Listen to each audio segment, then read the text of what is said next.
Sega.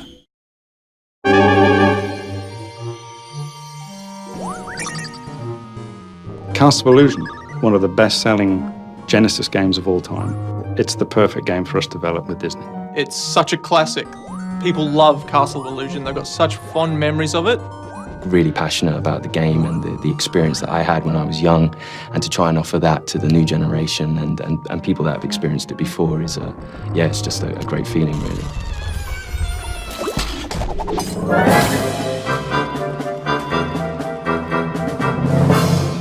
There is definitely something about Disney which I don't think any other brand has quite captured.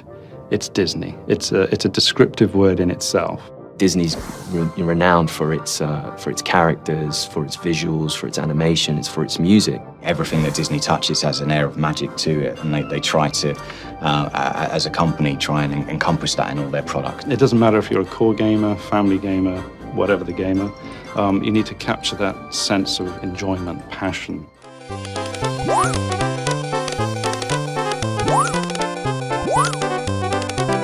I was a child, I bought it. It was one of my favourite games. I played it to death. I grew up with my Mega Drive. I've played all the classic Disney games, and Castle of Illusion stands up as one of my all-time favourites. 20 years later, to be given the opportunity to work on that IP, to reimagine it and bring it forward with today's technology was just, an amazing opportunity. For us, it was important to just respect the original in as many ways as we could. What we wanted to do was just improve upon areas that we can improve upon, because we've got new technology, we've got new systems, a new tool set. We have to be very careful not to go and run with the game in a completely different direction. We have to embrace what was good about it to begin with. You'll see all the same familiar characters, you'll see the familiar worlds, all the themes that you remember in the original game are there. And we've kept to the original in such a way that Disney can recognize it immediately. They recognize the tree stump and they smile. They go, that's exactly what we're looking for.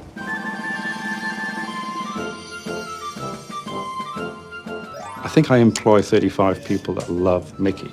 So making them happy, I think, is a good indication that the audience is going to be happy. He's the stoic little guy. He never really gets too bothered by things. He's always willing to give it a go. It's very brave, but at the same time very kind. He's quite charming in the way he approaches things, and we really wanted to capture a lot of that charm from Mickey that you see in the old kind of Mickey cartoons. Obviously, there's a little bit of pressure there for making him awesome, because it's Mickey Mouse and he's, the biggest character in the world. We are not going to reinvent Mickey. We have to respect the style of Mickey, the look and feel, the characteristics, the animation cycles, the walk cycles. And not only that, but from an artistic point of view, we have great concept artists that have been able to really capture the look of Mickey, what he meant in Castle of Illusion, in the Mega Drive era, and how do we bring a flavor of that into the new modernized version, but without changing him so much that he distinctly looks like a different Mickey Mouse.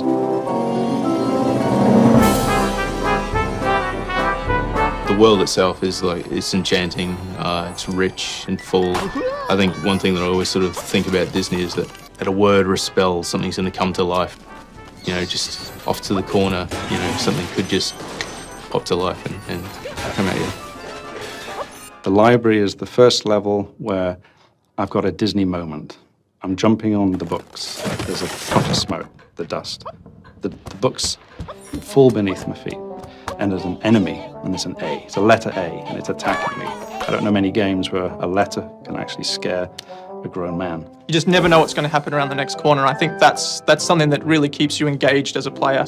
We didn't really diverge too much in the story. It's a very true Disney story. Mirabelle has come upon Mickey and Minnie out sort of having fun in the forest, like dancing away, and she's taken by Minnie's beauty and wants it for herself, so she steals her away, and Mickey, being the heroic little boyfriend, runs off and chases after her, and he gets dragged into this castle of illusion where Mirabelle has set up all these traps. For those that know the original, to see what we've done with it, and for those that don't, for the new kids and anyone else that is new to the IP, and enough there to give them a little bit more of a story from start to finish.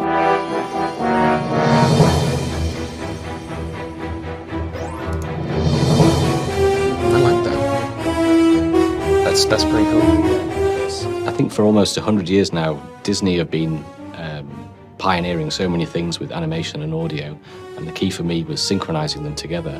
Audio and music is a massive part of Disney itself, and that's something we take very seriously. So for us, it was important that we again tried to pursue certain sounds that made sense to the environment that Mickey was in.